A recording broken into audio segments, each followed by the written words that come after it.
안녕하세요. 이제 막 덫에서 빠져나온 30대 여자입니다. 여러분은 덫에 걸린 기분을 느끼신 적이 있나요? 아니면 늪에 빠진 것 같은 기분 말입니다. 잘못 걸렸다 하고 아차 싶은 순간 이미 덫이나 늪에 빠져버린 자신을 발견하는 거죠. 덫에 치인 범이여 그물에 걸린 고기라 꼼짝없이 걸리면 눈앞이 새까매지더군요. 제가 이번에 한 귀인의 도움으로 그 덫에서 무사히 빠져나올 수 있었습니다. 호랑이 굴에 들어가도 정신만 바짝 차리면 살 수 있다고 하잖아요. 그 귀인이 바로 정신 바짝 차려서 옆에 있는 저까지 살려줬네요. 덫은 처음부터 덫인 것을 티를 내지 않죠. 파리지옥이 달콤한 향으로 벌레를 꼬여내 쫙 향을 맡고 온 벌레가 벌어진 입에 앉은 순간 한 입에 잡아먹잖아요. 제가 만난 덫도 처음엔 그저 달콤하기만 하더군요. 당시 20대 중반에 경력을 쌓기 위해 대학 병원에서 간호사로 근무하던 저는 제대로 된 연애를 한 적이 별로 없었어요. 대학 졸업하기 전에 만났던 남자친구가 마지막 남자친구였으니까요. 그때 제 프리셉터, 그러니까 사수 간호사님이 남편의 친한 후배라고 제게 남자 한 명을 소개시켜 주셨어요. 서울 중구에 있는 대형 인쇄소 직원인데 젊은 사람이 겸손하고 호방한 게 괜찮다고 한번 만나보라고요. 이제 병원에서 신규 딱지도 떼가는 중이겠다. 나쁠 거 없다고 생각했어요. 사수 간호사님이 사진을 먼저 보여주셨는데 제 타입이기도 했고요. 그렇게 삭막한 일상 속의 단비처럼 제 남편을 만나게 됐습니다. 남편은 첫 만남부터 정말 괜찮은 사람이었어요. 말도 잘 듣고 공감도 잘해주고 묵묵히 제 할 일을 해내는 그런 사람이었거든요. 근데 재훈 씨는 인쇄소에서는 어떻게 일하게 된 거예요? 국어국문학과 나왔다고는 들었는데. 아, 대학에서 만난 교수님께서 소개시켜 주셨어요. 조교로 있었는데 다른 일 알아보는 중에 교수님이 도와주셨어요. 교수님이 이직도 도와주시고 재훈 씨가 일을 잘했나 보네요. 그렇게까지 신경 써주시고. 제가 대학을 좀 늦게 들어갔거든요. 군대도 갔다 오고 사수까지 해서 들어가서 좀 더 마음에 쓰였겠죠. 아무래도 나이 꽉 찬 제자가 취업을 못하면 더 안쓰러웠을 테니까요. 몸이 좀 안 좋은 편이기도 해서 더 그랬죠. 아, 재경 씨는요? 어떻게 간호사를 하기로 마음먹은 거예요? 저는 간호사나 의사, 소방관같이 뭔가 다른 사람의 목숨에 무게를 져야 하는 직업이 진짜 대단해 보여요. 솔직히 다른 직업들보다 사명감을 느끼는 일이잖아요. 그렇게 대단한 뜻은 없었어요. 엄마 영향이죠 뭐. 엄마도 간호사였거든요. 그래도 어려서부터 남다른 책임감이 있기는 했어요. 직업병이 발동을 한 건지 저라는 사람의 본능인 건지 어딘지 유약하고 옆에서 챙겨줘야 할 것 같은 남편에게 더 마음이 갔습니다. 어려서부터 잔병치레도 많았고 성인이 돼서도 약해서 군대도 간신히 갔다고 하더라고요. 그런 남편과 2년 동안 연애하고 결혼 이야기가 나오기 시작했어요. 결혼 이야기가 구체화되면서 서로의 가족 이야기를 했는데 남편은 먼저 본인이 재혼 가정이라고 밝히더라고요. 시아버지와 남편의 친어머니는 셋째 서방님을 낳고 나서 바로 이혼을 했다고요. 그리고 남편이 24살쯤 시아버지가 지금의 시어머니를 만나서 재혼을 한 거였죠. 그럼 좀 불편하지 않았어? 아무래도 다 커서 새엄마가 생긴 거니까. 처음에는 좀 그랬지. 아버지보다 17살이나 연하셔서 나랑 나이 차이도 별로 안 났으니까. 근데 새어머니가 정말 잘해주셨거든. 아버지가 해외 영업이 많아서 출장이 잦았는데 신혼 즐길 새도 없이 아버지 대신 우리 세 형제 챙기느라 바쁘셨어. 어머니는 초혼인데도 말이야. 솔직히 본인이 낳은 애도 아닌 시커멓게 다 큰 사내 자식들 품기 힘드셨을 텐데 티도 안 내시기도 했고. 그러게 어머님 진짜 고생하셨겠다. 젊은 나이 큰 자식들이 3명이나 생기는 게 보통 일이 아니지. 아우, 난 도저히 상상이 안 가. 아마 신앙심 덕분인지도 몰라. 아버지가 결혼하시고 얼마 안 있어서 교회 다니기 시작하셨는데 교회 진심이셨거든. 뭐 지금도 열심히 다니시고 나 몸 안 좋고 대학에 계속 떨어진다고 열심히 기도해 주셨지. 어쩌면 그 덕에 대학에 붙은 건지도 몰라. 에이, 그런 게 어딨어. 다 재훈 씨가 열심히 공부를 한 덕분이지. 아니야. 난 좀 진지하게 그렇게 생각해. 삼수한 다음에 이번에 안 붙으면 정말 그만둬야지 했을 때 어머니가 교회 다니기 시작했거든. 그 해에 딱 대학 붙었고 기적이라는 게 정말 있나 봐. 남편은 성인이 다 돼서 생긴 새어머님인 시어머님과 정말 사이가 각별해 보였습니다. 쉬운 일이 아닌데 말이죠. 남편 말로는 세 형제 중에 장남인 남편과 시어머니 사이가 제일 좋다고 하더라고요. 댁에 처음으로 인사드리러 가서 만난 시어머니는 확실히 나이가 젊으신 만큼 활동적이고 힘이 넘치는 분이셨어요. 뭐랄까, 한마디 한마디 하는 거에서 힘이 느껴진다고 해야 할까요?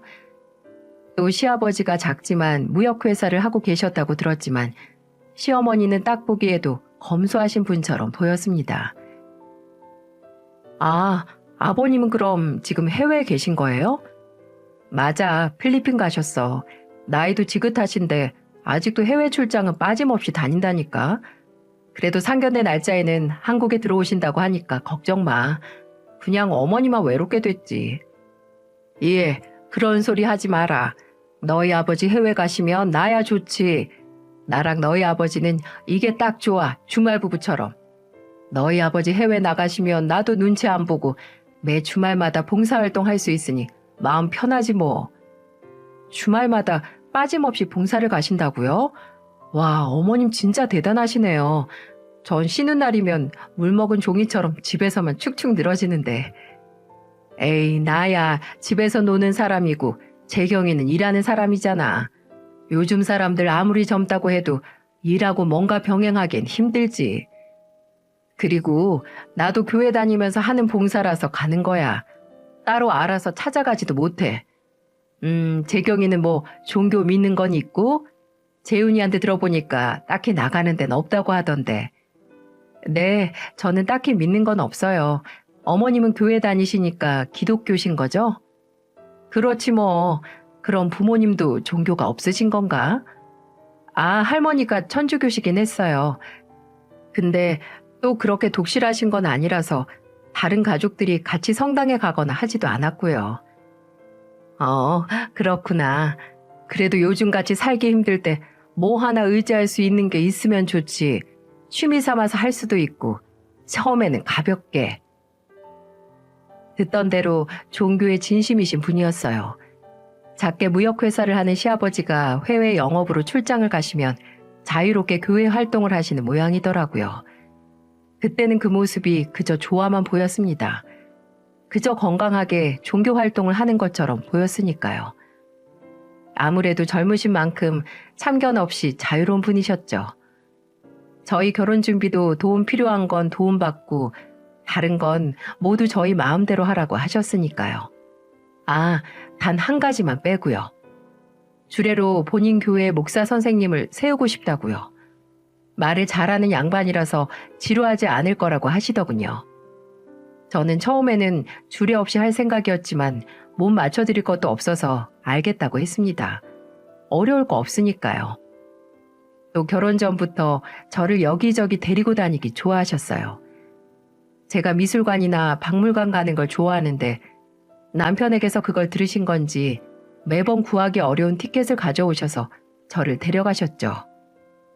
나이 차이가 무색할 정도로 말이 잘 통하고 같이 있으면 편안한 분이셨습니다. 며느리에게 저렇게 먼저 다가오는 게 쉽지 않았을 텐데 참 노력을 많이 하신다고 생각했어요. 한 번은 종로 쪽 전시회에 시어머니와 둘이 갔다가 그냥 집에 가기 아쉬워서 함께 카페에 들어갔거든요. 이런저런 얘기하면서 차를 마시고 있는데 카페 문이 열리더니 다른 손님들이 여럿이서 들어오는 소리가 났죠. 그리고 어머, 정원 씨. 아유, 이게 누구야? 다 같이 어디 갔다 오는 거야? 아, 우리 모임 때문에. 근데 이쪽은? 혹시 이번에 재훈이 결혼한다는? 어? 아, 맞아, 맞아. 우리 며느리 될. 인사해, 재경아. 여기는 나 다니는 교회 사람들이야. 아, 안녕하세요. 말씀 많이 들었습니다. 아유, 너무 곱다, 고와. 인상도 너무 곱고. 카페에서 시어머니가 다니는 교회 사람들을 마주치게 된 거죠. 그 카페가 꽤 골목에 숨어 있는 카페라서 이런 곳에서 우연히 마주치기도 어렵겠다 싶더군요. 모두 하나같이 시어머니처럼 밝고 유쾌한 분들이었어요. 그런 분들이 한 곳에 있으니 정말 자신이 없었죠. 어떻게 하다 보니 자연스럽게 합석을 하게 됐고 대화의 주제는 당연히 시어머니의 며느리인 저였죠. 간호사라고 들었는데 맞죠? 네, 맞아요. 아유, 힘들겠다. 아유, 은사님 막내 며느리도 간호사라고 하지 않았나? 왜 저번에 교회 같이 나왔던? 맞아, 맞아. 그때 병원에서 하도 힘들어해서 마음의 안정 좀 얻으라고 데려왔었지. 요새 어떻게 지낸대? 너무 잘 지낸대. 그때 괴롭히던 선배 간호사인가 뭔가도 그만둬서 아주 살만 난다나 봐. 기도의 힘인가 뭐라고 하던가. 그리고 교회 다니면서 마음이 훨씬 가벼워졌다고 하더라고. 잘 됐지 뭐. 우리 재경 씨도 나중에 시어머니 따라 한번 와요. 우리 교회 가족들끼리 다니는 사람들 꽤 많어. 특히 며느리랑 시어머니랑 많이 와요. 고부 갈등도 다 교회에서 해결해 준다니까. 우리가 고부 갈등이 어딨어. 아직 식도 안 올렸는데. 아니, 고부 갈등만이 아니라 친목 도모도 되니까. 안 그래도 정원 씨가 혼자 다니기 쓸쓸하다고 했거든. 그런 얘기를 뭐하러 해. 재경이 불편하게. 어머, 불편하게 뭐 있어? 그냥 가벼운 마음으로 한번 와봐요. 마시러는 기분으로. 알았죠? 아, 네네. 한번 가면 좋죠. 그럼 약속한 거야? 정원 씨 너무 좋겠다. 제가 좀 내향적인 사람이라서 그런가 그때는 그저 에너지 넘치는 사람들에게 둘러싸여 기가 좀 빨렸구나 싶었습니다. 결혼 후 초반까지만 하더라도 시어머니는 딱히 같이 교회 가자는 말을 꺼내지 않으셨어요.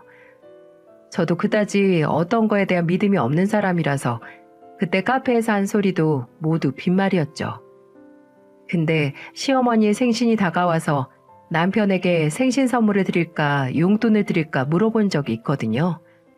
남편이 전혀 예상하지 못한 뜻밖의 얘기를 말하더라고요. 여보, 혹시 괜찮으면 어머니 생신 선물로 같이 교회에 나가는 건 어때? 교회에? 그걸 생신 선물로 드리자고? 저번에 보니까 어머니가 교회 며느리랑 같이 다니는 친구분들을 부러워하시는 눈치더라고. 말은 안 하시지만 당신이랑 한번 가보고 싶으신가 봐. 그런 말씀을 하시지. 그리고 그렇게 누구랑 같이 다니고 싶으신 거면 당신이랑 같이 다녀도 되는 거잖아. 그러고 보니까 당신이 교회 가는 걸 본 적도 없어. 나야 뭐 거기가 뭐 여성 친화적인 교회라서 여성 신도들이 많다고 하셨어. 그래서 다 데리고 다니시기 좀 불편하셨나? 아, 그런 교회도 있어? 일단 알겠어. 내가 연락 드릴게. 여성 친화적 교회라니 왜 이때 이상한 걸 감지하지 못했을까요? 제가 종교에 대해서 무지하긴 했거든요. 그냥 그런 교회도 있나 보다 하고 넘어간 거죠. 생신 선물로 함께 교회 나들이를 받고 싶으시다니 못할 것도 없어서 저는 시어머니 생신이 있는 주말 스케줄을 조정하고 시어머니에게 연락을 드렸어요. 시어머니는 제 전화를 받고 정말 좋아하시더라고요. 왜 더 빨리 같이 가자는 말을 안 드렸을까 후회될 정도로 말이죠. 그렇게 시어머니의 염원대로 간 교회는 뭔가 제가 상상했던 교회와는 많이 달랐어요. 일단 굉장히 낡은 건물 지하에 있었습니다. 지하와 지상 1층, 2층 이렇게 3층을 교회로 쓰고 있었죠. 그리고 분명 뭐 교회라고 간판이 달려있긴 했지만 눈에 띄지는 않았어요. 저는 교회라면 눈에 잘 띄는 간판과 십자가가 달린 첨탑을 상상했거든요. 그런 구조물은 전혀 없었죠. 그냥 목사님과 신도들 모두 요란한 걸 싫어하나 보다 했습니다. 남편 말대로 교회로 모인 신도들은 여자들이 많았어요. 한 70명은 되는 사람들 중에 성비가 여자, 남자 8대 2 정도? 여성 친화적인 교회라고 하더니 정말 여자들이 많네요. 그렇지, 내가 딸이 있으면 진작에 데리고 다녔을 텐데 아들들 뿐이라. 셋째가 제일 먼저 결혼해서 같이 다니면 좋겠다 했는데 제주도로 홀랑 이사를 해서 포기했지 뭐. 근데 재경이 덕분에 이렇게 같이 다 오네. 너무 좋다. 근데 이 책은 뭐예요? 이거 성경책이지. 근데 제가 봐온 성경책이랑은 좀 다른 것 같아서요. 표지에 성경책이라고도 적혀 있지도 않고. 여기 목사님이 쓴 책이라서 그래. 입문자가 봐도 의미를 더 쉽게 알 수 있게 해석해서 적은 책이야. 목사님 정말 대단하신 분이다. 이 교회도 목사님 아버지한테 물려받은 걸 혼자서 이렇게 키운 거지. 아, 교회도 세습을 하네요? 제가 아무리 종교의 문외한이라고 해도 건물 지하의 습한 공기 때문인지 뭔지 뭔가 기이한 기분을 떨칠 수가 없더라고요. 그저 목사님의 설교를 듣고 다 함께 기도를 하고 노래를 부르고 하는 중에도 그 특유의 분위기 말입니다. 뭔가 지나치게 맹목적인 것 같다라는 느낌? 근데 신앙심이 투철한 게 문제가 아니니까 적극적으로 시어머니에게 말할 수도 없었죠. 또 그곳에 있는 모든 분들이 새로 들어온 저를 아주 황송할 정도로 환영해 주셨거든요. 제 결혼식에 오셨던 분들도 많이 보였고 주례를 봐주셨던 목사님도 따로 와서 잘 왔다고 하셨고요. 잘 왔네, 잘 왔어. 이제 정원 씨가 데리고 다니면 되겠네. 사람이 뭐든 기대로 믿을 게 있어야 숨쉬고 사는 거예요. 매 주말마다 빼먹지 않고 오면 그 노력 다 보답받는 거야. 목사님, 얘가 간호사라서 매 주말마다는 힘들어요. 그래도 제가 종종 데리고 올게요. 그래요. 정원 씨가 알아서 잘 하겠지. 이렇게 신도 한 명 한 명과 가깝게 지내는 건가 싶었습니다. 교회 규모가 아주 큰 것도 아니니까 가능할 것 같기는 했어요. 그리고 제가 그 교회에 다시 가게 될 일은 없었습니다. 아니, 제가 가고 싶어도 갈 수가 없었죠. 왜냐하면 제가 그때 다른 병원으로 이직을 했거든요. 특수파트라서 거의 매주 주말마다 일을 해야 했죠. 시어머니는 종종 제게 교회 얘기를 꺼내셨지만 하도 바쁘고 정신이 없어서 시어머니가 아침에 연락하시면 저는 저녁에 답장을 할 정도였어요. 그리고 오프인 날에는 집에서 기절한 듯이 쉬었고요. 남편도 그런 저를 보면서 시어머니에게 도저히 교회 갈 상태가 아니라고 대신 말해줬네요. 저는 몰랐습니다. 저의 이직이 그때 저를 구한 거라고요. 시어머니는 바쁜 첫째 며느리 때문에 접을 뻔한 꿈을 불행인지 다행인지 새로운 인물과 함께 이룰 수 있게 되었어요. 바로 새 먹잇감이 집 안으로 들어온 거죠. 둘째 서방님이 결혼할 사람을 집에 데려온 겁니다. 예비 동서는 중소기업에 다니고 있었고 저와는 3살 차이가 났죠. 처음 소개 자리에서 만난 동서는 심신이 건강해 보이는 사람이었어요. 긍정적이고 밝아서 함께 있으면 절로 편해지는 그런 사람이요. 예비 동서도 저를 만나자마자 언니처럼 잘 따랐고요. 본인은 외동이고 친인척 중에도 또래가 없어서 외로웠다고 형님이 생겨서 너무 좋다고 하더라고요. 또 부모님이 기독교라서 독실하진 않지만 교회에 다녔었다고도 했습니다. 시어머니는 그 말을 듣고 얼굴에 화색이 도시더군요. 조금이라도 믿음이 있는 사람과 교회 다니는 게 마음 편하다고 하시는데 왠지 저 들으라고 하는 소리 같았죠. 그리고 둘째 서방님네가 청첩장을 찍자마자 예비동서를 본인이 다니는 교회로 데리고 나가기 시작하셨어요. 예비동서가 웨딩드레스를 같이 보러 가달라고 해서 나간 자리에서 이런 말을 하더라고요. 형님, 저 저번 주에 어머님 따라서 그 교회 갔다 왔어요. 아, 정말? 어쩌다가 따라갔어? 그게 저 점심시간에 어머님한테 연락이 와서 회사 근처에서 같이 점심 먹었거든요. 근데 그 식당에서 어머님 교회 친구분들을 딱 마주쳤거든요. 어라? 이거 어디서 들어본 얘기 아닌가요? 그때 그분들이 꼭 교회에 나와보라고 해서 어쩌다가 약속까지 해서 나갔죠. 가서 어땠어? 나도 한번 가보긴 했는데 나야 그게 처음이라서 뭐가 뭔지 모르겠던데. 저도 뭐가 뭔지 모르겠던데요. 어? 동서는 교회 다녔다고 하지 않았어? 그게 좀 이상하더라고요. 전 그렇게 본인이 하고 싶은 말만 설교하는 목사는 처음 봤어요. 성경 말씀을 전하는 게 아니라 그냥 의식의 흐름대로 하고 싶은 말만 하던데요. 교회라는 게 목사님이 하나님의 말, 그러니까 성경 말을 잘 해석해서 전하고 거기에서 많이 벗어나지 않는 의견을 첨언하는 건 봤어도 성경 말씀 하나 없이 지 할 말만 하는 게 일반적이지 않거든요. 아, 그래? 그 목사님이 솔직히 말이 많긴 하더라. 그리고 성비도요. 여성 전용 교회도 아니고 그렇게 여성 신도만 바글거리는 것도 처음 보고요. 뭐 여성 친화적 교회라고 하던데 그것도 일반적이지 않은 거야? 그렇죠. 원래 종교라는 게 여성 신도율 비율이 많긴 하지만 아예 한 성별만 친화적으로 유치를 한다는 것도 의아하죠. 신도는 많으면 많을수록 좋은 건데. 아, 매 주말마다 같이 나가자고 하시는데 가야 하나 싶어요. 그냥 바쁘다고 해. 나도 일이 바빠서 정신없이 사니까 이제 나한테 같이 가자고 안 하셔. 형님은 주말에도 근무를 하셔서 변명거리가 있지만 전 아니잖아요. 괜히 미루고 미루다가 미움받기도 싫고. 그리고 뭔가 예비동서가 교회에 다녔던 사람이라서 그런지 시어머니가 저 때보다는 더 적극적으로 예비동서를 데리고 교회에 나가시더라고요. 예비동서는 그 스트레스 때문에 결혼식 준비까지 더해져서 결국 회사에서 과로로 쓰러지기까지 했어요. 남편에게 이 말을 전해 듣고 어찌나 놀랐는지. 동서가 사는 동네와 제가 일하는 병원이 가까워서 저는 입원하는 게 어떻겠냐고 권했죠. 근데 시어머니는 병원 말고 교회에 가자고 하는 게 아니겠어요? 이게 말이 되나요? 몸이 아픈데 교회에 가는 게요. 저는 그때 참지 못하고 사람이 아픈데 왜 교회에 가냐고 병원에 가서 치료를 받고 쉬어야지라고 말했지만 시어머니는 대꾸도 하지 않으셨어요. 그저 마음과 몸이 힘들면 믿음으로 치료를 해야 한다는 말만 되풀이하실 뿐이었죠.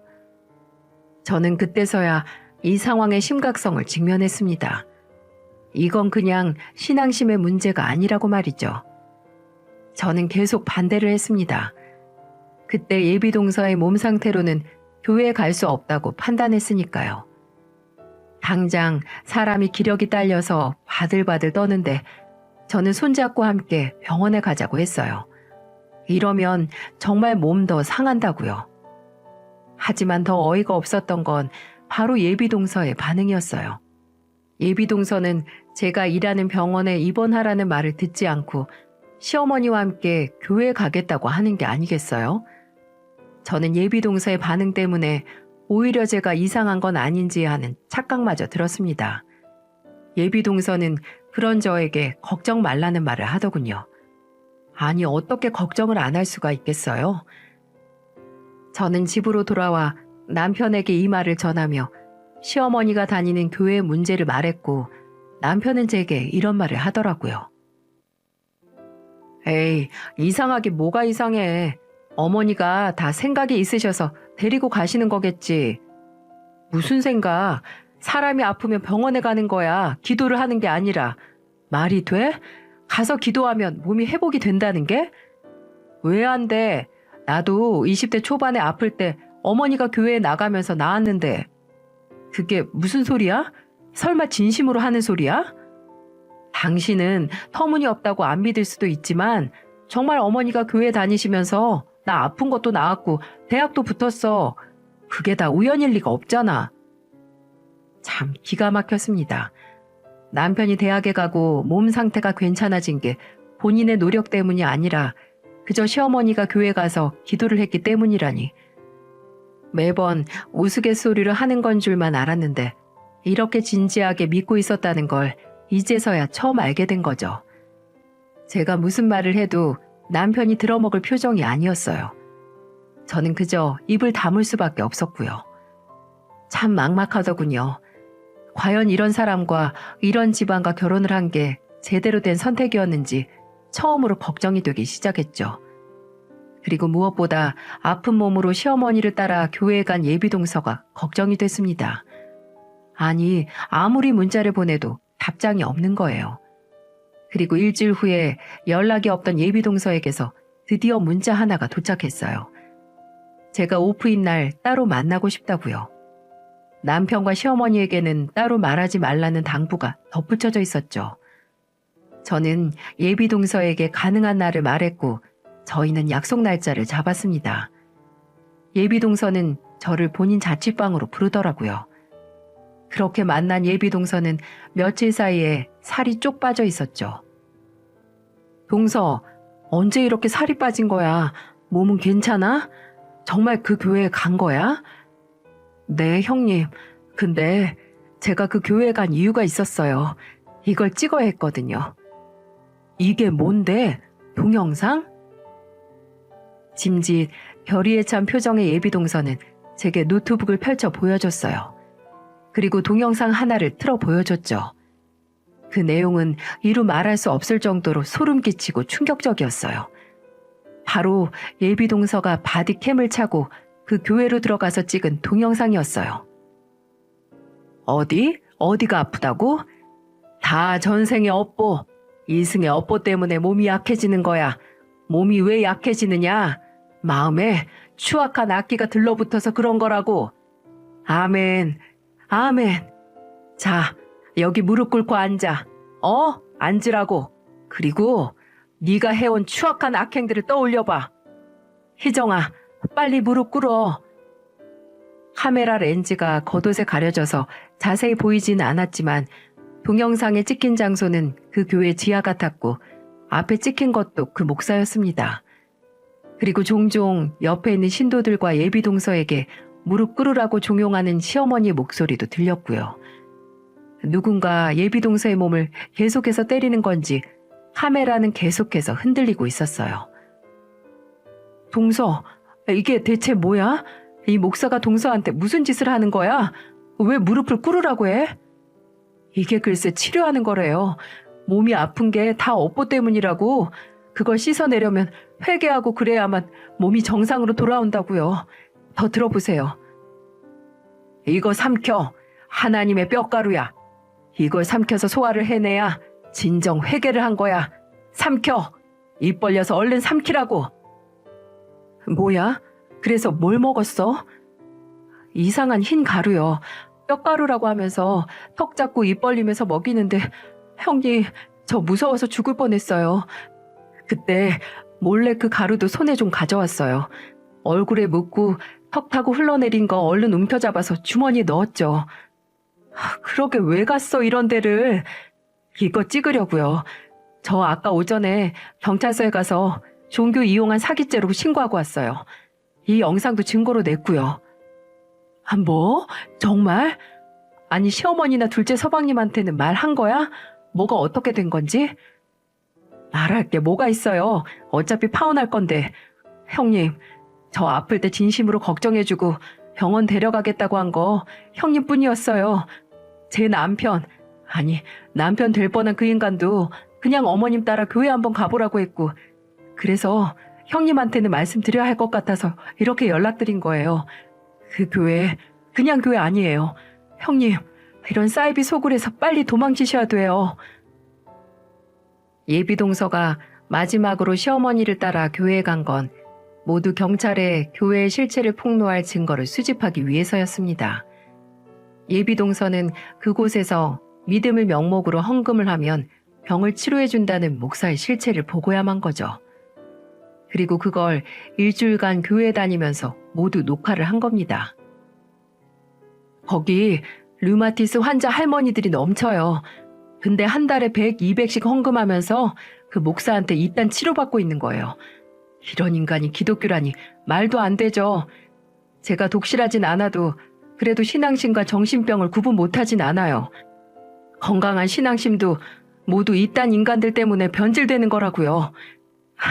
전 오늘 그 인간한테 파혼할 거라고 할 거예요. 솔직히 형님이 어떤 선택을 하시든 형님의 선택이지만 세 형제 중에서 어머님 영향 제일 많이 받은 게 큰아주버님이래요. 그래서 형님이 이건 알고 계셔야 하지 않은가 싶어서요. 머리가 어질어질했습니다. 지금까지 시어머니의 행동도 남편의 어처구니 없는 믿음도 모두 제 착각이나 제가 예민해서가 아니라 이유가 있었던 겁니다. 교회라고 뻔뻔스럽게 우기던 게 교회가 아니라 그저 사이비 소굴이었던 거죠. 예비동서는 제게 뭐든 제 선택이지만 남편을 설득하던지 해서 시댁과 연을 끊었으면 좋겠고 그게 안 되면 저라도 그 집에서 나왔으면 좋겠다고 했어요. 저는 그날 집으로 돌아와서 정말 많은 생각을 했습니다. 아무리 제가 뭔가 봤어도 남편과 얘기를 해야겠다는 결론이 나더라고요. 뭐라도 말을 듣고 헤어지든 말든 결정을 해야겠다고요. 그리고 저는 남편에게서 혹시 교회에 가서 치료를 받은 적이 있냐고 물었습니다. 남편은 제 말을 듣고 얼굴색 하나 안 변하고 이런 말을 하더군요. 왜? 그거 어디서 들었어? 그냥 대답 먼저 해봐. 혹시 거기서 목사한테 무슨 치료받고 몸이 나았다고 믿는 거야? 아유, 믿는 게 아니고 실제로 그랬다니까. 나 저혈압에 틈만 나면 쓰러졌는데 거기 갔다 와서 싹 나았어. 당신 그때 운동도 열심히 했다며 그 영향이라고는 생각 안 해? 운동을 해봤자 그게 얼마나 도움이 되겠어. 난 정말 어머니가 다니는 교회에 진짜 어떤 힘이 있다고 믿어. 내가 그 산 증인이니까. 내가 분명히 효과를 봤으니까 만약 우리 애 낳아도 그 교회는 다니게 하고 싶고. 그때 깨달았습니다. 아직 태어나지도 않은 저희 애들을 구해야겠다고요. 이 인간과 이혼함으로써 말이죠. 저는 곧바로 예비동서에게 연락을 했습니다. 그 동영상을 제게도 보내달라고요. 혹시라도 이혼 소송을 할 때 시댁의 사이비 활동을 입증하기 위해서 말이죠. 저는 남편과 시댁의 이혼 의사를 밝혔고 집안은 아주 난리가 났습니다. 아니 제가 그 말을 전하기 전부터 시댁은 이미 뒤집어졌어요. 둘째 서방님의 파혼과 시어머님이 다니는 그 교회로 경찰들이 들이닥치고 그 사이비 목사가 사기죄로 입건됐거든요. 알고 보니 아주 많은 신도들에게 치료비와 기도비를 명목으로 수천만 원의 돈을 받아온 게 확인이 됐나 보더라고요. 시어머니는 자신이 다니던 교회가 문을 닫아 이에 붕괴해서 예비동서를 집으로 부르셨어요. 저와 남편도 소환됐네요. 시어머니는 은혜를 원수로 갚는다고 아픈 몸 치료해 주려고 했더니 경찰에 신고를 했다고 하면서 예비동서의 머리채를 잡으려고 하셨죠. 이 나쁜 년들, 집안에 악기가 들어와서 풍비박산을 내는구나. 우리 아들 잡아먹으려고 들어온 악기들이 집안을 망쳐. 집안을 망치는 건 바로 어머님이에요. 저도 형님도 이딴 집에 하루도 있고 싶지 않고요. 어떻게 그딴 종교 같지도 않은 사이비에 빠져서 며느리들까지 꼬드길 수가 있어요? 어머님, 헌금도 어마어마하게 하셨다면서요. 그 돈 그냥 그 목사한테 버린 돈이에요. 버린 돈. 그러다가 집안 한순간에 거덜나는 거라고요. 한바탕 큰 싸움이 일어났고 저는 남편과 이혼을, 예비동서는 둘째 서방님과의 파혼을 결정했어요. 시어머니는 오히려 잘 됐다고, 너희같이 믿음 없는 며느리는 필요 없다고 썩 꺼지라고 하는 겁니다. 하지만 둘째 도련님과 제 남편은 끝까지 붙들더군요. 이런 교회인지 몰랐다는 전혀 믿을 수 없는 변명을 하면서 말이죠. 그것보다도 저는 이 일을 과연 시아버지가 알고 계셨을까 하는 의문이 들었습니다. 왜냐하면 상견례 때나 결혼식, 명절에 잠깐 얼굴을 본 시아버지는 분명 무교라고 하셨거든요. 시어머니가 교회에 나가시는 건 아시지만 한 번도 같이 가보신 적이 없다고 하셨죠. 저는 시아버지가 시어머니의 사이비 활동도, 그리고 집에 벌어다 주는 돈 대부분이 그 사이비 목사 주머니로 들어가는 걸 모르실 수도 있다는 생각이 들었어요. 저와 예비동서는 바로 시아버지에게 연락을 드렸습니다. 시아버지는 첫째 며느리의 이혼과 둘째 며느리의 파혼 소식을 듣고 너무 놀라셔서 바로 그 다음 주에 한국으로 들어오셨어요. 그리고 예비동서가 찍은 영상과 그동안 있었던 일을 듣고 아무 말도 하지 못하셨어요. 1년에 거의 300일은 해외에서 일하는 시아버지는 집에서 무슨 일이 벌어지는지 몇십 년간 알지 못하셨던 거죠. 시어머니의 영향을 받지 않은 건 시아버지와 제주도에 살고 있는 셋째 도련님 부부뿐이었습니다. 그런 시아버지가 받은 충격은 저와 예비동서가 이루 상상할 수 없을 정도로 컸을 거예요. 시아버지는 저희에게 이게 다 본인이 일만 하느라 가정에 소홀히 해서 벌어진 일이라고 미안하다고 하시더군요. 그리고 저와 예비동서의 결정을 존중한다고도 하셨고요. 그리고 거듭 이런 일을 겪게 해서 미안하다고 하셨네요. 그 모습을 보니 마음이 편치 않더라고요. 결혼 생활 동안 시아버지를 몇 번 만나지 못했지만 정말 좋은 분이셨거든요. 한국에 들어오실 때마다 저는 물론이고 저희 부모님 선물까지 챙겨서 들어오시곤 하셨죠. 시아버지는 저와 예비동서에게 위자료로 각각 5천만 원씩을 주셨습니다. 처음에는 왜 시아버지가 이걸 주시냐고 안 주셔도 된다고 극구사양했지만 이거라도 해야 본인 마음이 편할 거라고 하시면서 꼭 받으라고 하셨죠. 아휴, 잘못을 한 사람은 따로 있는데 몰랐던 게 죄는 아니잖아요. 무엇보다 일 때문에 바빴던 건 모두 가족을 위해 일하시느라 그랬던 거고요. 그래도 한시름 놓은 게 저뿐만 아니라 시아버지도 시어머니와의 이혼을 결정하셨어요. 알고 보니 그간 시어머니는 시아버지가 주는 생활비의 60%는 매달 그 교회라는 곳에 헌금을 하신 모양이에요. 그 내역들을 전부 확인한 시아버지에게 다른 선택권이 없었던 거죠. 부모님의 이혼 결정에 충격을 받은 건지 남편은 더욱더 제게 매달리더군요. 제가 친정으로 옮기고 이혼 변호사를 만나고 온 날 제 앞에 나타나 무릎 꿇고 빌더라고요. 여보, 재경아, 내가 잘못했어. 나도 내가 왜 그랬는지 모르겠어. 나는 정말 어머님 말만 믿은 것뿐이야. 앞으로는 이런 일 절대 없을 거야. 어머님하고도 연 끊을 거고 이제 만난 일도 없어. 됐어. 나는 이미 당신이라는 사람한테서 있는 정 없는 정 다 털렸으니까. 그리고 당신이 분별력이 언제 또 떨어질지 알 수도 없잖아. 나는 그런 사람이랑 평생 같이 못 살아. 남편이 직접적으로 제게 종교를 강요하고 종교 때문에 가정에 소홀해서 피해를 끼친 게 아니라 제가 원한 만큼 재산 분할을 받을 수는 없었지만 솔직히 10년 감수한 기분이라서 다행이라는 생각만 들더라고요.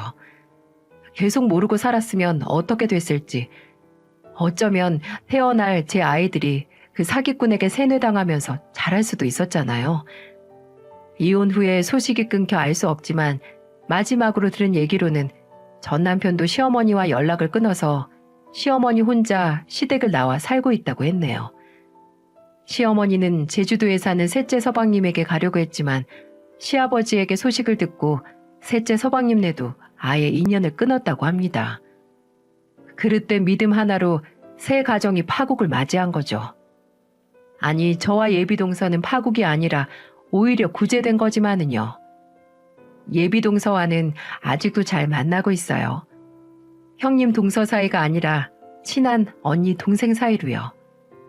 초반에는 그 집안 얘기만 나오면 온몸이 부들부들 떨릴 정도로 치가 떨렸는데 이제는 둘이 술 먹고 웃으면서 얘기한답니다. 이런 일이 있었지, 정말 탈출 성공한 거다, 이러면서요. 저는 아직도 그 어머님 눈빛이랑 사기꾼 목사 눈빛이 안 잊혀져요. 뭔가 잘못된 마시간 눈빛 있잖아요. 진짜 대단해. 어떻게 혼자 거기 가서 영상을 찍을 생각을 다 했어. 용기가 어디서 나온 거야? 이것도 일종의 믿음 때문 아니었을까요? 제가 신실하진 않아도 어려서부터 제가 배워온 기독교는 이게 아닌데 이런 마음에 그랬죠. 내가 믿고 우리 부모님 심신에 안정을 주는 종교는 이런 게 아니라고 밝혀내야 한다는 마음에서 그렇게 용기가 난 거겠죠.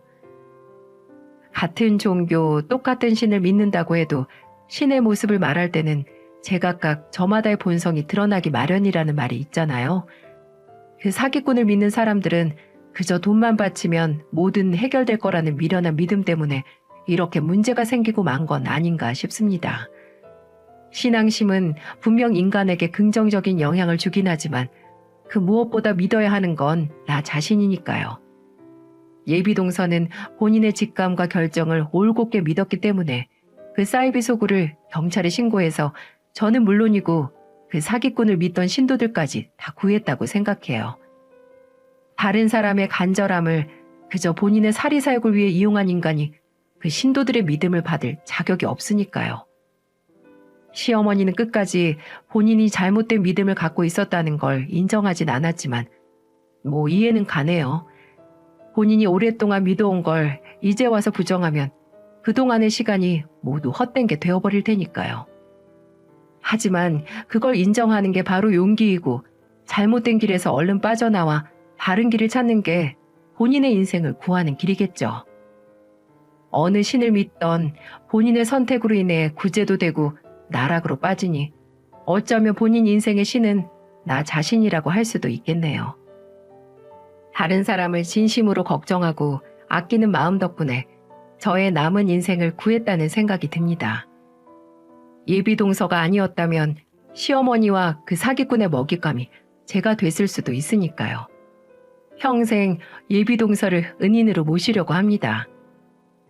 저의 탈출 스토리를 들어주신 분들이 무엇을 믿으시든 모두 그 믿음에 대한 보상을 받으시길 바랍니다. 모두들 행복하세요.